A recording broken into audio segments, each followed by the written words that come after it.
विधान परिषदेच्या स्थानिक प्राधिकारी मतदारसंघाच्या निवडणुका होत आहेत. त्यामध्ये वर्धा, गडचिरोली, चंद्रपूर या स्थानिक प्राधिकारी मतदारसंघाची देखील निवडणूक होत आहे. या संदर्भात बोलण्यासाठी आपल्यासोबत वर्ध्याचे माजी खासदार तसा या मतदारसंघामधून 2 वेळा प्रतिनिधित्व केलेले रामदासजी तळस आहेत. आपण त्यांच्याशी बातचीत करूया. साहेब, काय सांगाल, सध्या ही निवडणूक जाहीर झालेली आहे, काय वाटतं? पूर्ण महाराष्ट्रात स्थानिक स्वराज्य संस्थेच्या निवडणुका लागल्या. त्याचप्रमाणे विदर्भात सुद्धा स्थानिक स्वराज्य संस्थेच्या निवडणुका लागल्या.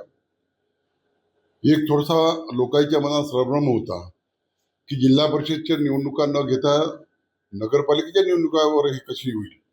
परंतु 70% ज्या ठिकाणी मतदार आहे ते निवडणूक होत असते आणि म्हणूनच स्थानिक स्वराज्य संस्थेच्या निवडणुका विदर्भात सुद्धा होत आहे.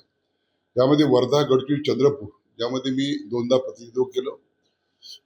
हे अत्यंत महत्वाची निवडणूक आहे, कारण त्या ठिकाणी नगर परिषद किंवा जिल्हा परिषदच्या प्रतिनिधीचे प्रश्न मांडण्याचं काम त्या ठिकाणी करावं लागते. परंतु नगरपालिकेच्या निवडणुका झाल्या, नगरपंचायतच्या निवडणुका झाल्या, त्यामध्ये भारतीय जनता पक्षानं फार मोठ्या प्रमाणात बहुमत मिळवलं आणि आम्हाला पूर्ण खात्री आहे की वर्धा, गडचिरोली, चंद्रपूर हे बहुमतानं भारतीय जनता पक्षाचा उमेदवार निवडून येईल.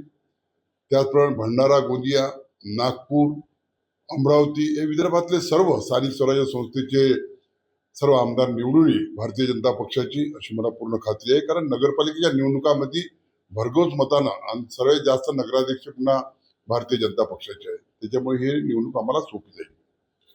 आपण देखील या मतदारसंघातून 2 वेळा प्रतिनिधित्व केलं आहे, आपल्याला अनुभव आहे. तर जागा तिकीट वाटप होईल, तर त्या अनुषंगाने काय तुमचं भूमिका आहे? मी 2दा या ठिकाणी निवडून आलो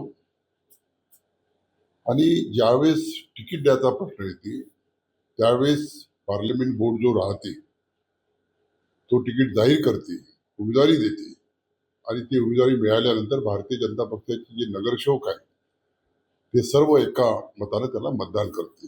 ही परंपरा भारतीय जनता पक्षाची. आपण काही इच्छुक आहात?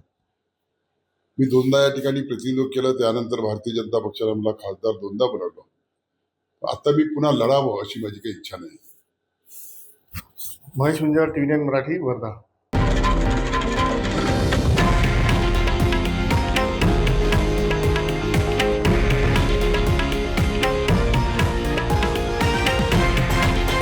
हे आहे देशातील नंबर 1 न्यूज नेटवर्क आणि आपण पाहत आहात TV9 मराठी, एकमेव.